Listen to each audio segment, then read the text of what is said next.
Assalamualaikum warahmatullahi wabarakatuh. Semangat para pelajar hebat Indonesia. Hari ini kita kembali di YouTube Suryadi Aceh belajar tentang teks persuasif, tentunya pelajaran bahasa Indonesia. Apa sih yang dinamakan dengan teks persuasif? Teks persuasif itu adalah suatu paragraf yang isinya berupa ajakan agar pembacanya melakukan atau mengikuti apa yang penulis ungkapkan di dalam paragraf. Kemudian yang kedua, tujuan teks persuasif adalah agar pembaca yakin bahwa ide, gagasan, atau pendapat penulis tersebut adalah benar dan terbukti, dan juga melaksanakan apa yang menjadi ajakan si penulis, sehingga si penulis seolah-olah ingin mempengaruhi si pembaca ataupun si pendengarnya. Ciri-ciri teks persuasif adalah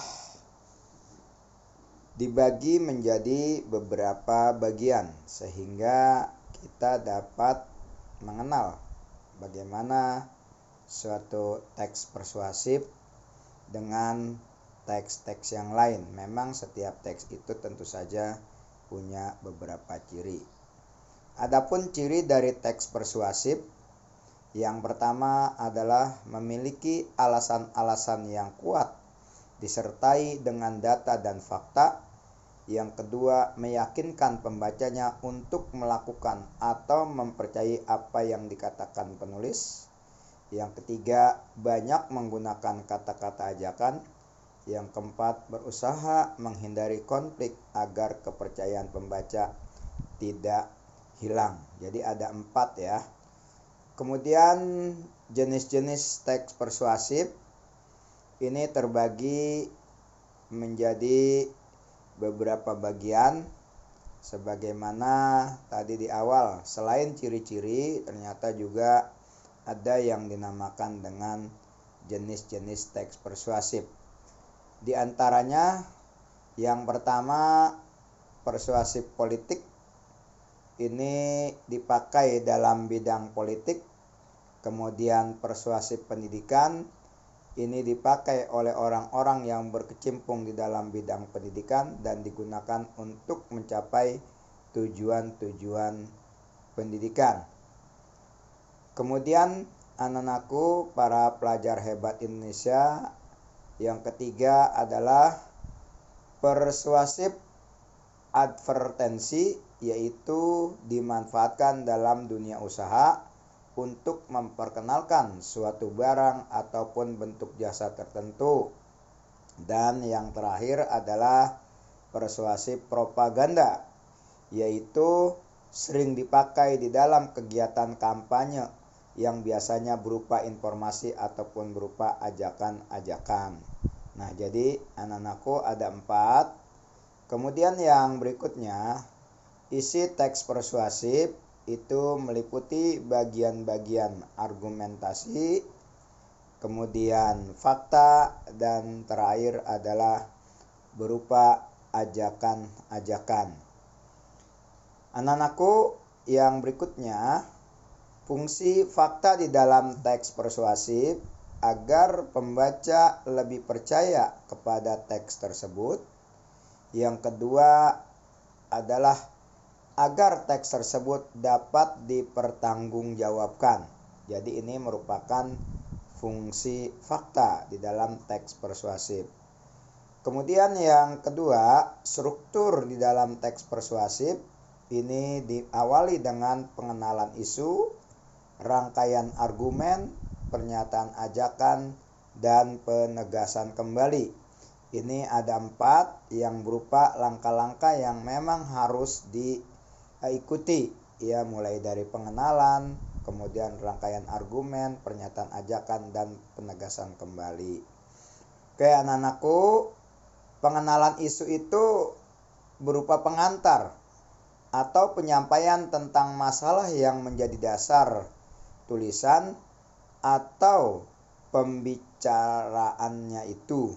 Jadi merupakan sebagai dasar ya. Kemudian yang kedua, rangkaian argumen itu berupa pendapat penulis atau pembicara terkait dengan isu yang dikemukakan pada bagian-bagian sebelumnya. Jadi pada bagian ini penulis ini seolah-olah berpendapat ya, beropini sehingga isu yang dikemukakan. Kemudian yang ketiga adalah pernyataan ajakan. Pernyataan ajakan ini inti dari teks persuasif yang di dalamnya dinyatakan dorongan kepada pembaca untuk melakukan sesuatu apa yang disampaikan dari si penulis. Jadi si pembaca ataupun si pendengar seolah-olah mengikuti apa yang disampaikan oleh penulis. Dan yang berikutnya adalah penegasan kembali. Ini merupakan penegasan kembali atas pernyataan-pernyataan yang sebelumnya. Bisa saja ini merupakan sebagai sebuah pernyataan-pernyataan yang memang sudah dibahas pada bagian-bagian yang sebelumnya.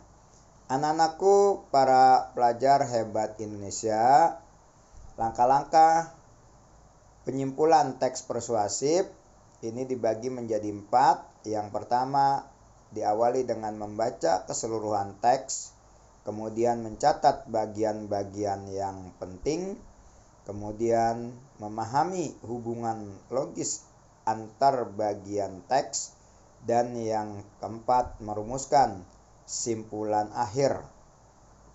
Jadi ada 4 bagian langkah-langkahnya. Anak-anakku, yang berikutnya kita lanjutkan langkah-langkah di dalam penyusunan teks persuasif.